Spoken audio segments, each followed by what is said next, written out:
This is True Crime Deep Dive Podcast. I want you to mentally transport yourself to a very specific time and place. Right. It's the evening of Sunday, June 9th, 1912. Mm. And you are standing in the American Midwest, specifically the town of Villisca, Iowa. Yeah, right in the heartland. Exactly. Try to really feel the texture of that era, you know. This is the pre-World War I agrarian heartland. It's a tight-knit, thriving community, maybe about 2,500 people. The air is warm. The streets are totally quiet.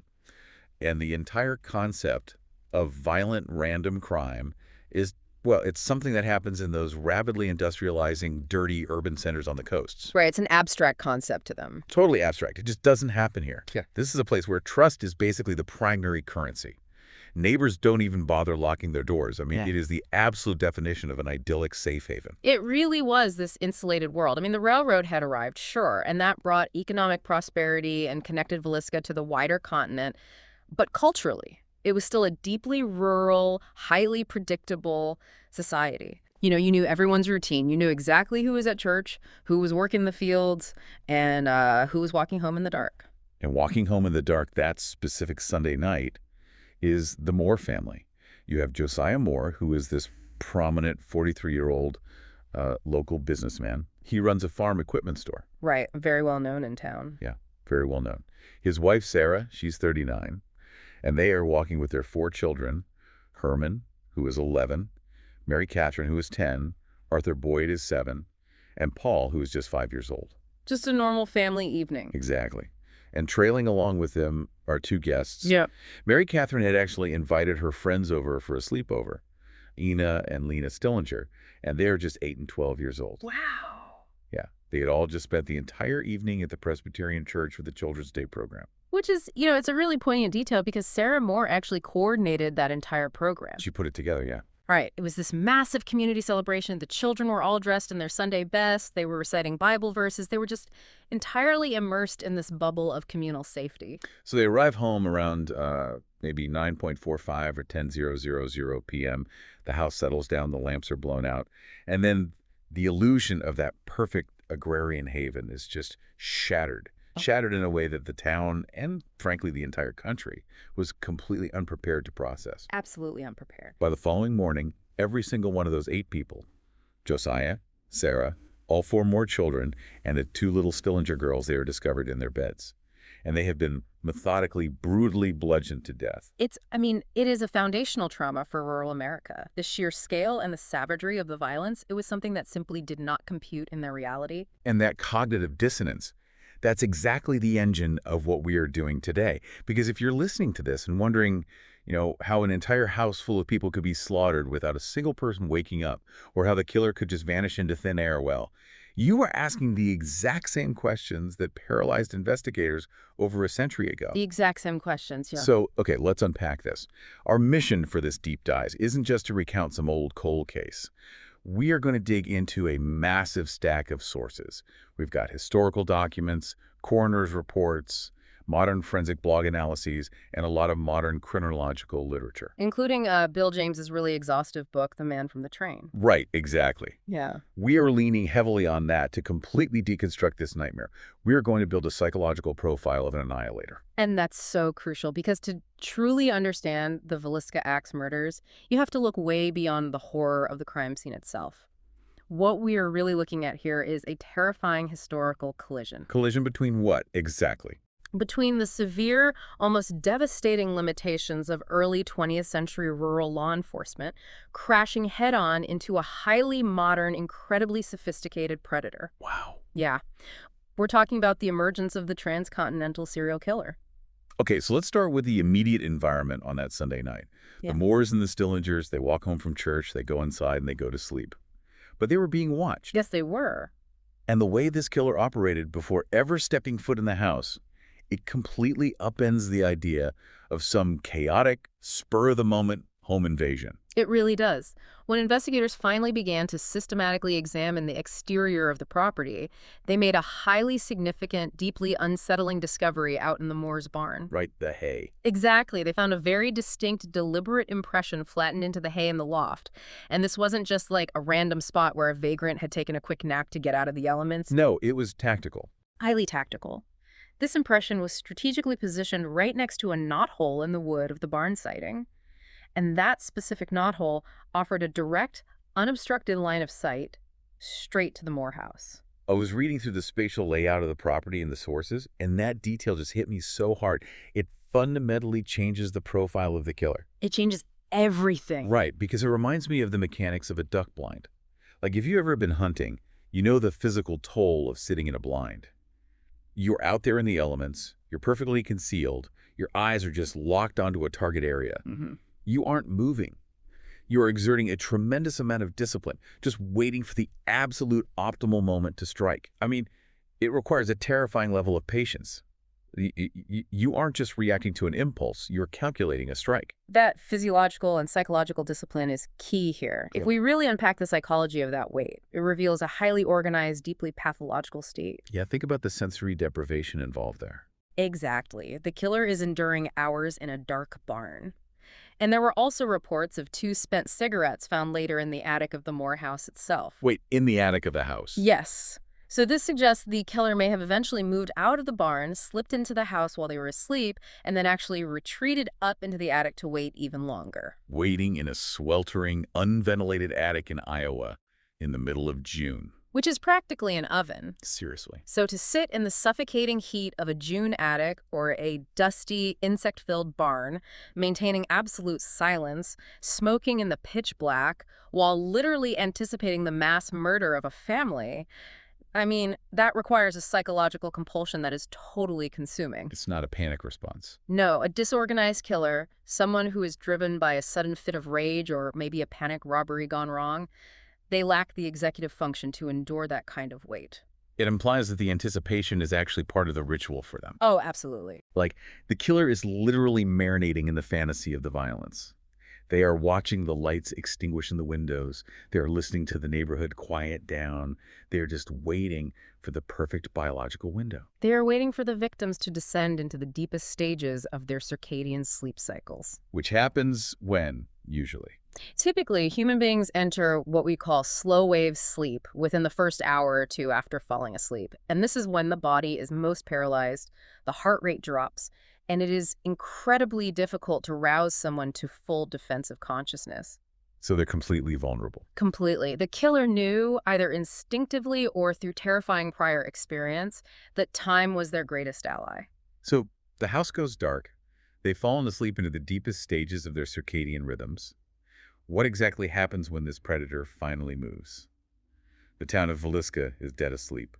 It's sometime between midnight and 5:00 a.m., likely on the earlier side, based on the coroner's estimate of the stomach contents. Right, the timeline is pretty tight there. And the doors to the house, because, it's 1912 in rural Iowa, are completely unlocked. The killer finally steps inside. And their navigation of the home is incredibly purposeful, isn't it? It's totally purposeful. They don't just start attacking the first people they see, which is what a disorganized intruder would do. Yeah, they bypass the downstairs guest room entirely. The 2 Stillinger girls are sleeping right there, but they walk right past them. They bypass the children's rooms upstairs. They proceed directly to the master bedroom. Which brings us to the weapon itself, because, incredibly, the killer didn't even bring one with them. Which is so arrogant, if you think about it. Extremely arrogant. They procured the murder weapon on site. They used Josiah Moore's own axe, likely grabbing it either from the yard or the coal shed on their way in. And we really need to focus on how that axe was used, because the physical mechanics of the attack tell us almost everything we need to know about the killer's experience level. So when they entered the master bedroom, they targeted Josiah first. Josiah was the primary threat, logically. As the adult male, he posed the absolute greatest risk of waking up, fighting back, and alerting the rest of the house. And the assault on Josiah was vastly different from the other 7 victims. The coroner's reports on this, they are incredibly grim, but they're so vital for building this profile. Josiah received an estimated 30 blows with the axe. 30. Just massive overkill. Yeah, his face was obliterated to the point where his eyes were completely destroyed. But the specific technique is what really jumped out at me in the sources. The killer used the sharp blade of the axe only on Josiah. And the sheer unbridled aggression of that initial attack was actually recorded in the physical architecture of the room itself. The ceiling, right. Exactly. Investigators found a deep gouge mark in the ceiling directly above the bed. That mark demonstrates the massive overhead, full extension swing the killer used to bring that blade down on Josiah in the pitch dark. I was thinking about the physics of that swing. I mean, you were in a dark room, you take a full overhead swing. The sharp blade is used to immediately neutralize the primary target, Josiah. But then, and this is where it gets so strange, for the remaining 7 victims, the killer actually flips the weapon in their hands. Yes. They use the blunt side, the heavy flat end of the axe head, to crush the skulls of Sarah, the 4 more kids, and the 2 Stillinger girls. Yeah. When I first read that in the source material, I was genuinely confused. Like, why flip the axe? Why not just keep using the lethal edge?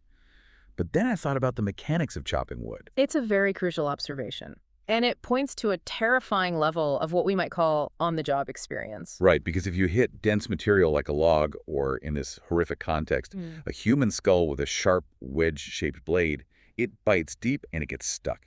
It physically lodges in the bone. Exactly. And if your weapon gets lodged in a skull, you instantly lose your momentum. You have to use leverage and physical force to wrench it free. That takes time, it takes a lot of physical energy, and most importantly, it creates noise. Oh, yeah. Bone cracking, the bed frame shifting as you pull. When your goal is to murder 8 people in a sleeping house before anyone can scream, speed and silence are your absolute primary assets. So a deep cut with the sharp edge is actually a massive tactical risk when you have multiple targets left to kill in the other rooms. Precisely. By flipping to the blunt side of the axe, the killer delivers a concussive, instantly lethal blunt force blow that shatters the skull but allows the heavy iron weapon to simply bounce back off the bone. Wow, so it immediately resets for the next swing. Yes. This isn't theoretical to the killer. This suggests someone who had done this before. They intimately understood the physical realities, the literal physics of mass murder. It completely strips away any idea of a frenzied panic. This is a practiced, highly calculated methodology. And the violence localized in that master bedroom was just catastrophic. Yeah. There's a detail in the sources that really anchors the horrific reality of the scene for me. During the attack on Josiah and Sarah, the killer knocked over one of Josiah's shoes on the floor right next to the bed. By the time they were done, that shoe had literally filled to the brim with Josiah's blood. It speaks to the extreme, localized arterial bleeding and the sheer volume of strikes before the killer even moved on to systematically execute the sleeping children. So they finished in the master bedroom. They move from room to room upstairs, murdering the 4 more children. Then they go all the way back downstairs to the parlor bedroom, where Ina and Lena Stillinger are sleeping. And here's where it gets really interesting. Right. Or rather, really disturbing. Right. Because the physical evidence here presents a very dark psychological wrinkle. The medical examiners concluded that almost all the victims were asleep when they were killed, right? They never saw it coming. Mostly, yes. But 12-year-old Lena Stillinger was different. She was found lying crosswise on the bed. She had a distinct defensive wound on her arm. Her nightgown was pushed up past her waist, and she was wearing no underwear. That specific positioning is one of the most heavily analyzed aspects of the entire crime scene. I bet. Was this a sexual crime? Well, the immediate assumption, naturally, is to question if it was sexually motivated. The medical doctors in 1912 examined Lena, and they concluded that there was no physical evidence of a sexual assault. Meaning, like, no traditional signs of rape. Correct. No trauma to her reproductive organs. But the absence of physical rape doesn't actually negate a sexual motive, does it? Because modern profiling looks at sexual sadism very differently than some 1912 country doctor would. That is the exact crux of the modern analysis. Researchers, particularly Bill James, argue fiercely that a sadistic sexual attraction to prepubescent girls was the absolute underlying driver of this killer's pathology. You do not need physical intercourse to classify a crime as sexually motivated. James compares the psychological profile directly to Dennis Rader, right? The BTK killer. He does, and it's a very chilling, very accurate comparison to make. Think about Rader's first crime, the murder of the Otero family back in 1974. He annihilated a family of 4, but his primary obsessive motivation was his sexual fixation on the 11-year-old daughter, Josephine. So the rest of the family was just collateral damage. Yeah. Exactly. He killed the parents and the brother to gain total, uninterrupted control over his primary target. Wow. So in Villisca, the violence itself becomes the sexual release. Yes. The positioning of Lena's body, the removal of her undergarments, the defensive posture indicating she may have actually woken up and realized what was happening, it strongly suggests she was the focal point of the killer's dark fantasies. The act of dominating her, terrifying her, and ultimately killing her provided the gratification that a 1912 doctor wouldn't even know how to begin looking for. Exactly. The substitution of physical assault with ultimate sadistic control is a classic hallmark of highly organized, psychopathic serial killers. Okay, so all 8 people are dead. The kinetic violence is over. Found. Now, if this were a normal crime like a robbery, a crime of passion, a hit, the perpetrator would drop the weapon and run out into the night, right? Brute force. Their adrenaline is spiking. Panic sets in. But our killer doesn't run. They actually linger in this house of horrors for hours. And they begin to make these incredibly bizarre, highly specific alterations to the environment. What does this all mean? Let's talk about the specific, bizarre alterations made to the environment. The post-murder behavior is where the killer's true signature emerges. Let's look at how they manipulated the lighting in the house. Okay. The killer found an oil lamp in the downstairs area. They intentionally removed the glass chimney from the lamp and placed it carefully out of the way under a chair.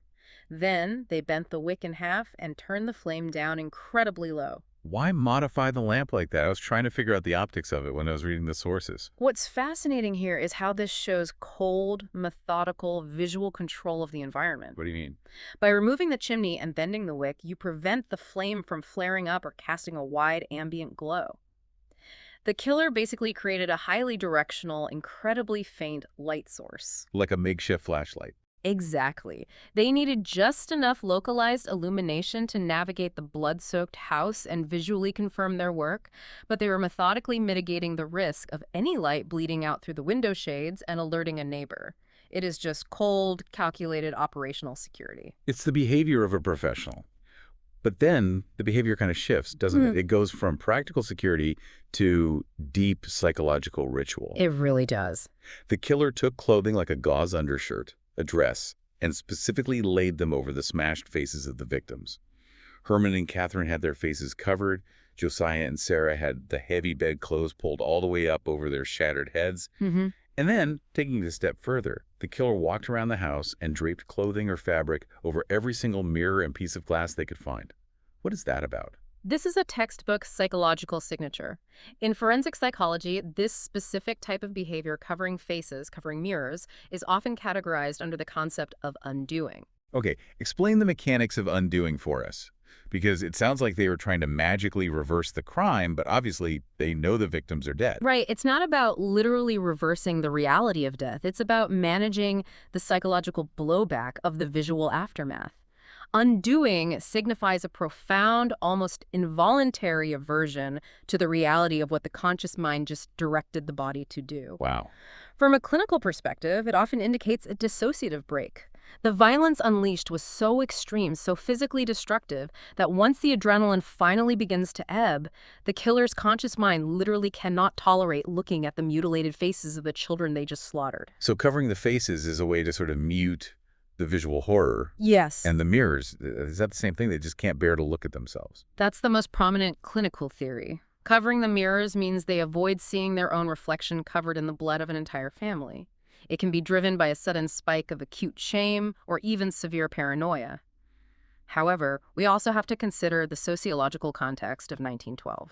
Okay, what do you mean? Well, some historical analysts suggest a folklore-based explanation. Like an old superstition. Yes.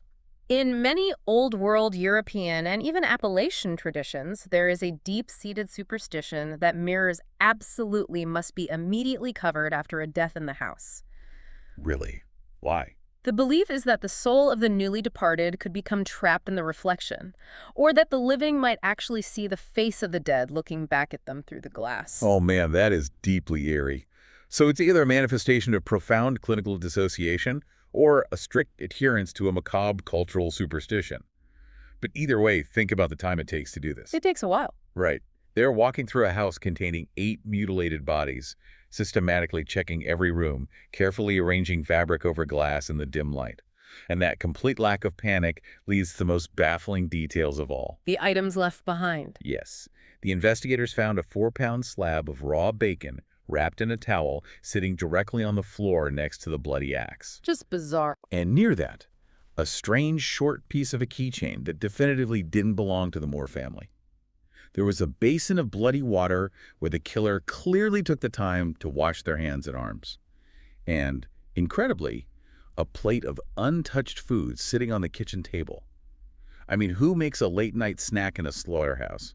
Who does that? To understand that, you have to completely deconstruct how the human nervous system reacts to violence. The autonomic nervous system governs our fight-or-flight response.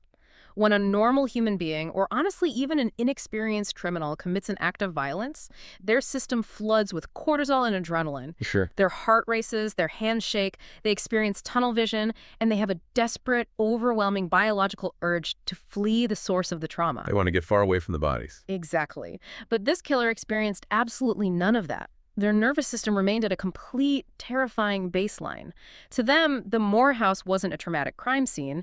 It had simply become a temporary, fully controlled base of operations. It's chilling. The act of washing up, going to the icebox, retrieving a slab of bacon and a plate of food, and sitting down at a table just rooms away from a massacre, it demonstrates complete psychopathic detachment from the horror of the event. And the bacon itself. 4 pounds of raw meat next to the murder weapon. That's not just a snack, right? No, it's deeply ritualistic.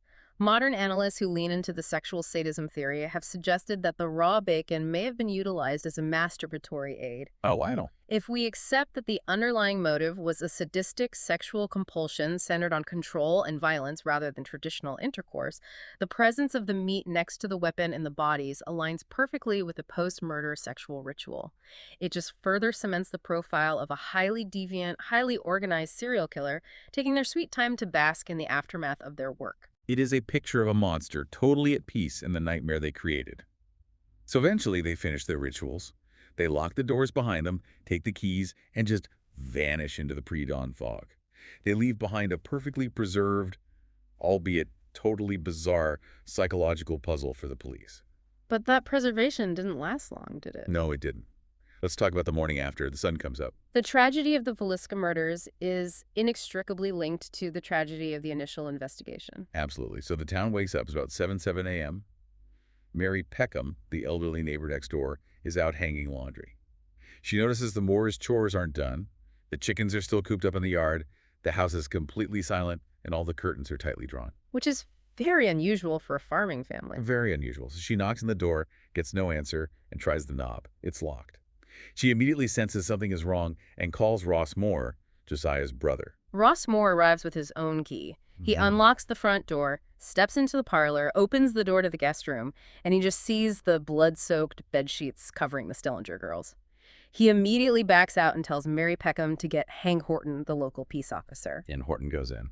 Horton arrives, searches the entire house, and confirms the incomprehensible reality.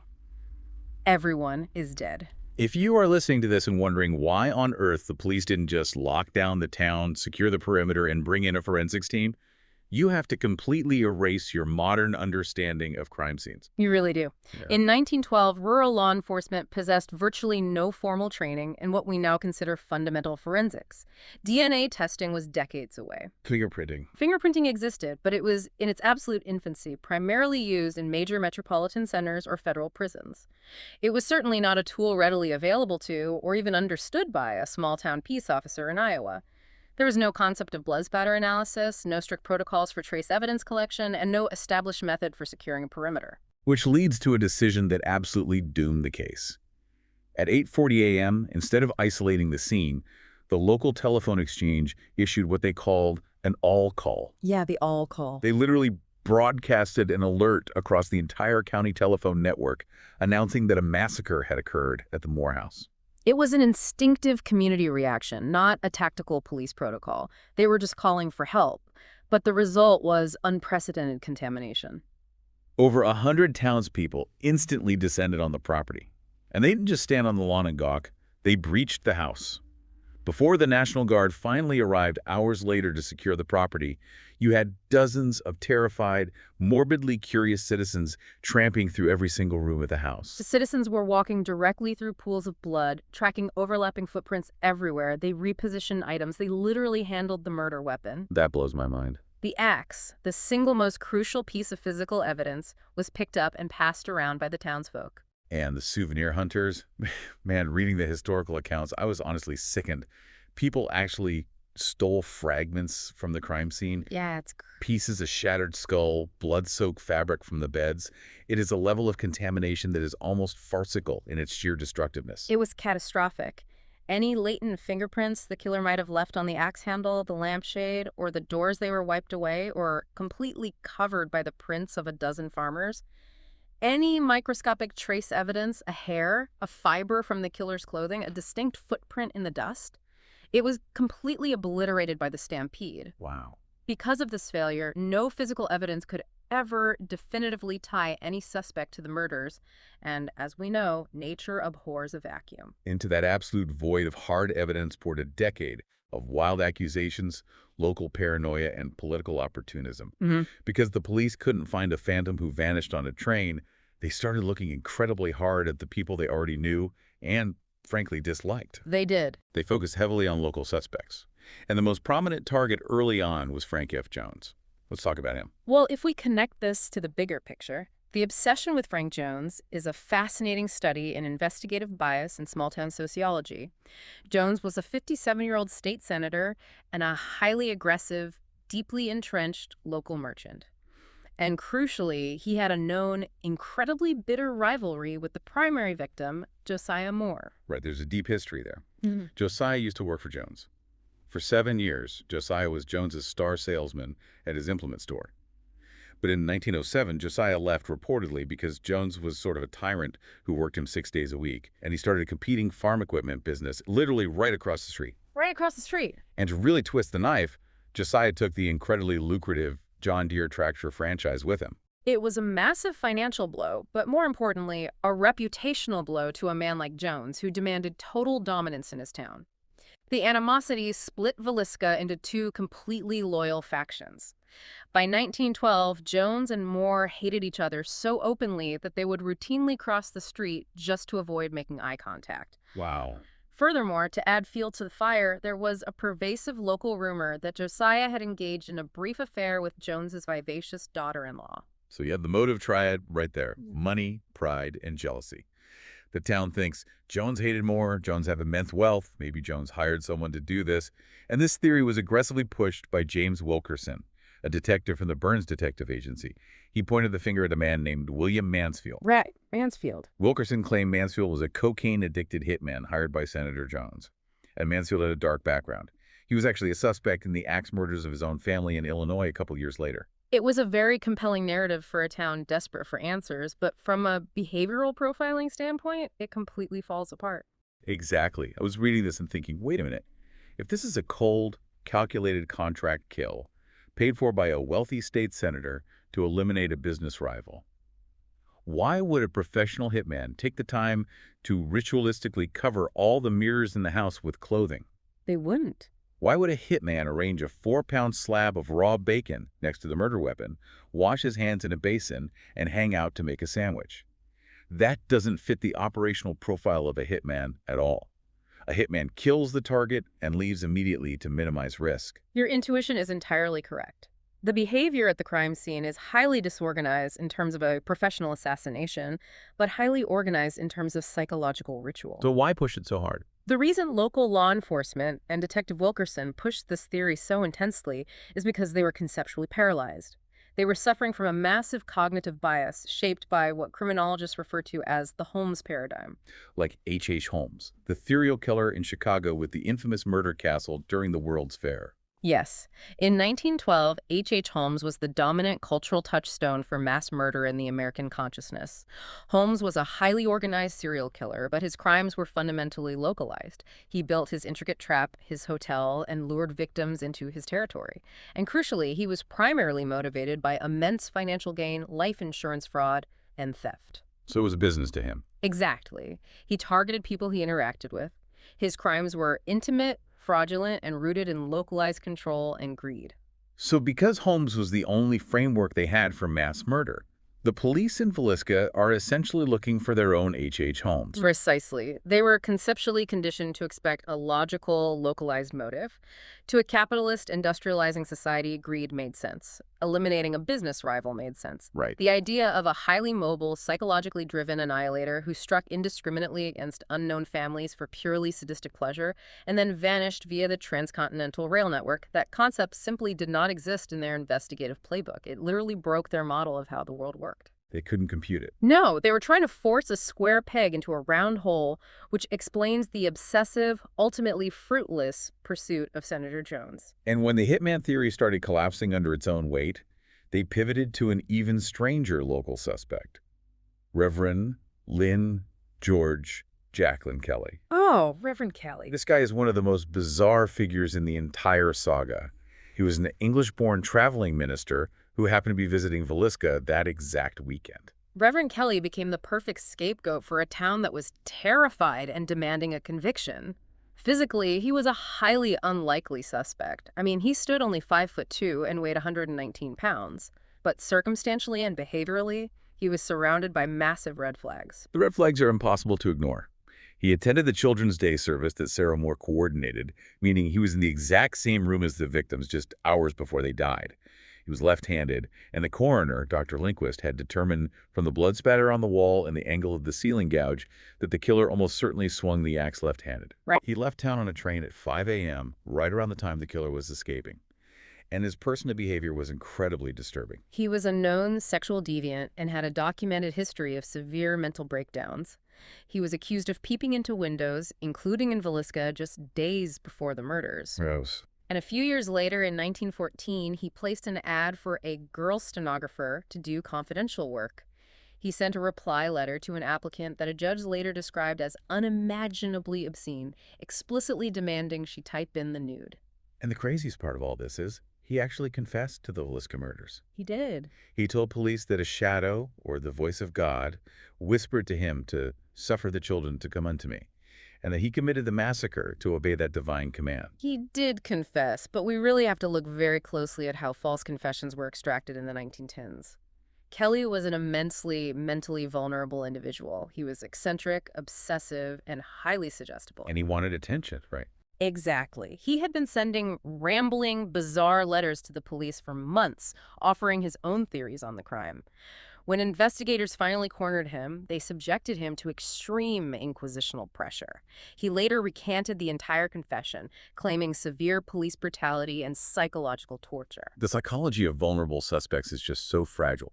If you lock a mentally unstable, eager-to-please man in a room and scream at him for hours that he did it, eventually his reality fractures and he just tells you what you want to hear. Exactly. And the physical realities of the crime simply didn't align with Kelly. The killer displayed immense physical stamina, swinging a heavy axe dozens of times with lethal force, and maintained absolute operational control over their nervous system. Kelly was physically frail and mentally erratic. So what happened to him? He was tried twice for the murders and ultimately acquitted both times. The local theories, both the political hitman and the mad preacher, missed the terrifying reality of the crime's true geographic scope because they absolutely refused to look past the town limits. They were looking entirely in the wrong place. Which brings us to the macro view. To understand what really happened in Villisca, we have to look at the environment of America in 1912. This was the golden era of the expanding railroad network. It was the economic artery of the country, but it also birthed a very distinct, pervasive societal paranoia, the hobo hysteria. The railways created an unprecedented level of mobility, not just for commerce, but for the working class, transients, drifters, and itinerant laborers.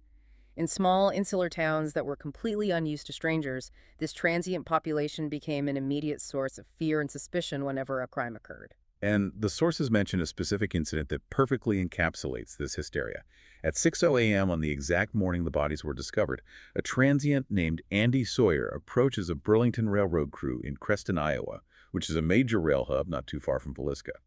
His shoes are caked in mud, his trousers are soaking wet to the knees. The crew foreman, Thomas Dyer, reports that Sawyer is acting incredibly suspicious. Sawyer's behavior, as reported by the crew, was deeply alarming. He slept fully clothed, as if preparing to bolt at a moment's notice. He kept his own axe directly beside his bed. That's intense. And he was intensely, almost unhealthily obsessed with the newspaper reports of the Villisca murders as they came out over the next few days. Dyer even claimed that Sawyer muttered things about being in Villisca that night and fleeing out of fear. And there's that terrifying detail where Sawyer is violently chopping wood in front of the foreman, working himself into a frenzy and muttering, "I will cut your damn head off." I mean, if you are a local sheriff in 1912 and you hear that, you think you've caught the monster. It seems like an open and shut case. But the entire investigation into Sawyer collapsed completely when the police actually did their due diligence and checked his alibi. Wait, he had an alibi. A rock-solid one.